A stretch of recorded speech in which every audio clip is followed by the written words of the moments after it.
We have a factory and yeah. we manufacture canopies. We do What's a canopy? Like, you've got your cooker at home. Yeah. Yeah. You've got a oh yeah, with where the so fan. We do them on big scales. So like your dad's kitchen. Oh, he has got huge ones. Yeah. Yeah. So you do those? We do I do the design work, project management, sales, marketing. Who's your perfect customer? A restaurant or a factory? Ideally, so my dad's other company, which is a commercial kitchen company. Yeah.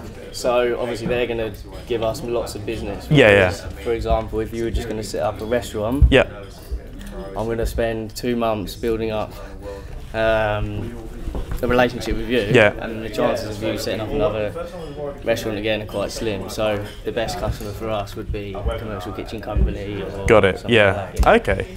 So a bit like how a builder's best link would be making friends with an architect. Exactly, yeah. Okay, so what I would do, it's probably not the answer you're probably hoping for, I would go around buying up those businesses.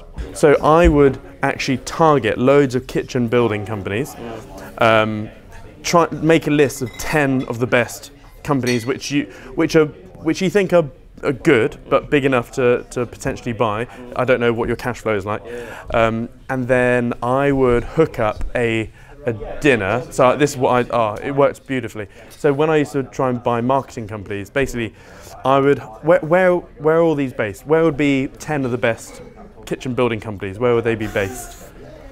So I'm based like near Brighton. Brighton, so we go okay. as far as North London, Canterbury, Hampshire. Okay. Hampshire. That's as far as we go at the moment. Okay, so I would. You'd look in that area, obviously. Yeah, so like Woking, I guess, is equidistant to something. So I'd try and find a really nice hotel or a country club, golf course, whatever, and I'd hold a quarterly kitchen building company dinner. Okay, so champagne reception, 5-course meal, like really fancy, and all you're going to do is during starters you have an intro. So you have probably, okay, if you really market it properly. Oh, by the way, to market it, I'd send a letter to each one of them saying, "Hey, this is me." You probably 9 times out of 10, you probably have no intention of selling your business. However, this is us. We're doing really well, and we're looking to buy a company. We're chatting with about 10 to 20 other people in the area, and your answer is probably no. However, I would love to meet you in person, regardless if it's no. Okay, so would you like to come to this dinner? Anyway, you hold this nice dinner and you have probably, let's say 20 people say, yeah, I'll come. 8 people will turn up. So there'll be you, probably your dad. So long story, you have a nice private room with, call it 10 people in the room. Yeah. So starters, everyone introduces themselves. You'll be like, hi, my name's Bob. I have a kitchen building company, blah, blah, blah, blah. Next person, hi, well, I have exactly the same company, blah, blah, blah. But yeah, so they all get friendly because they all think they're competitors as well. Yeah. So in the letter you say, hi, so best case scenario, you may want to sell or we may have a good relationship, whatever. Worst case scenario, you get a really fancy free dinner and you get to check out your competition, which is always going to be fun. Anyway, so that's that. During main course, you do a presentation. So you have to forfeit on your main course. I hated that because I had a really nice meal and I was just eyeing up their dinner as I was talking. So do a presentation, who you are, what you do, what ideal scenario, blah, blah, blah, and then Q&A over dessert. And then you have set criteria and then like no selling or anything, just say, look, if this is something that you want to explore, great, have a chat with me afterwards and we can set up another dinner with your accountant or whatever. Yeah, so I managed to buy one marketing business on that night, straight after the dinner. He was quite keen, but never just go in like that. Anyone that's really keen, there's probably a reason why. There's probably like a skeleton in the closet somewhere. What I always then do, or normally what happens is that they're keen but cautious. So you then set up another dinner and you encourage them to bring their wife and their accountant. Because normally when you're trying to buy a business from someone, who are the people that are going to say no? The wife and the accountant. One, because they've never met you and so get them to dinner. And then what I then do, like if all is going well, so this is not a quick hit. I know you're probably thinking, but one deal, you can double your business overnight. And you could even probably, obviously you'll have to work out your cost per acquisition, as in as in like what your lifetime customer value and whatever. But you could perhaps even buy the company at a loss, knowing that the leads that company are going to give your company or the customers, that'll maybe in the year one will be a loss, but and the thing is, you can literally double your business overnight. And the thing is, the bigger your company gets, the higher the exit multiple becomes. Anyway, so what I tend to do when it's in the form of, when everyone's like, okay, this could be a deal, I then basically, normally maybe sat on the other side of the table, what I then do is literally grab the chair, like let's say you're sat here, or no, the target sat there, and you're probably sat on the other side. I simply literally get my notepad out and I go, look, okay, literally get up, take your chair, sit down next to them. So all of a sudden you're no longer like there's no barrier. But then you go, right,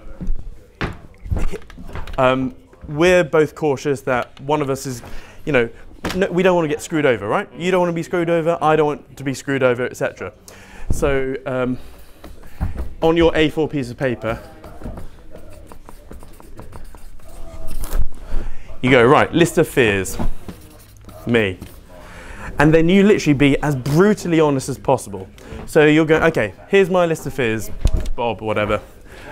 I'm worried that you're going to give me fake figures. You say your business is worth X, but I'm also worried about skeletons in the closet. Also, I'm worried about undisclosed shareholders. Sometimes that can really put a spanner in the works.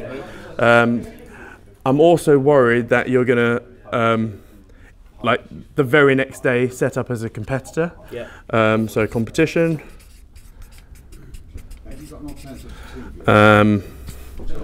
Anyway, whatever thing you're worried about. So, and just by you being brutally honest, and like they are pretty much the worst things that could happen, right? If you buy someone's business, you then go, oh, Bob, and then basically go, right. We don't know each other very well, but from what I assume, and I know assumptions are the mother of all, fuck ups.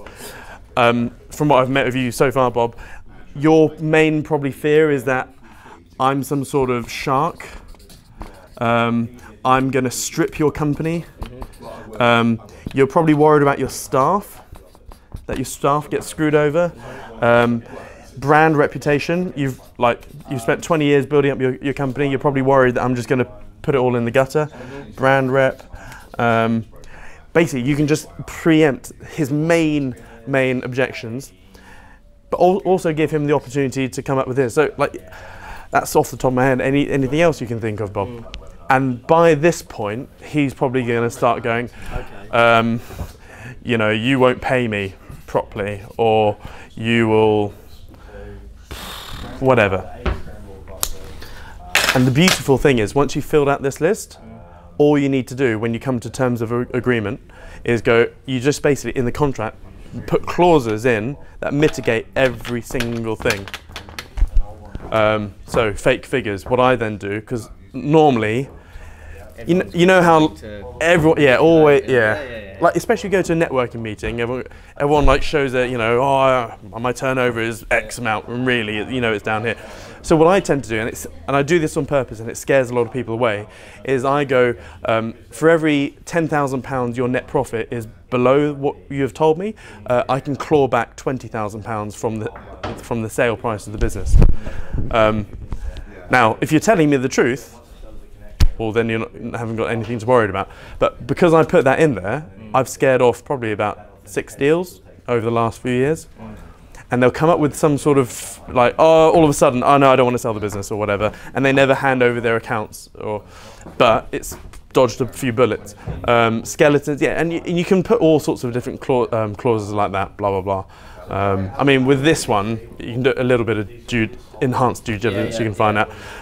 Like for him, worried about you're going to be a shark, you're going to strip out the company and screw over the staff. You can put. At the end of the day, when you're doing this and being upfront with them anyway, and yeah, exactly. You want to win-win. Yeah, but you can say, look, we're not going to fire any of your staff. We're going to keep them on for at least blah, as long as your staff meet their existing KPIs, blah blah blah, brand reputation. What I'm happy to do is put in a little clause so that, I don't know, let's say the company is making, I don't know, 10 grand a month net profit. You can say, if over any quarter I average that the monthly net profit drops to, say, 5 grand a month, you can come in and buy your company back for £1.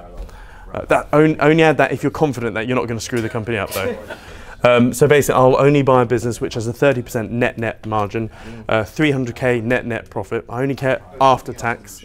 I only care about the money left, because you can easily have a business which is very profitable but zero cash flow. So I only care about cash flow positive businesses. 3 years of accounts in company's house and a management team. Because when I buy a business, I don't want to run it. I want to let the management team run itself.